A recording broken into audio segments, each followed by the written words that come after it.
ज्याला वेग असेल त्याला 7,000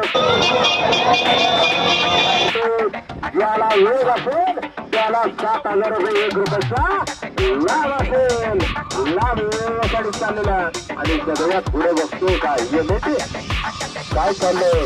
अरे ज्याची गती ज्याची प्रगती म्हणताना जुनं ते सोनं म्हणायची वेळ आली बघा.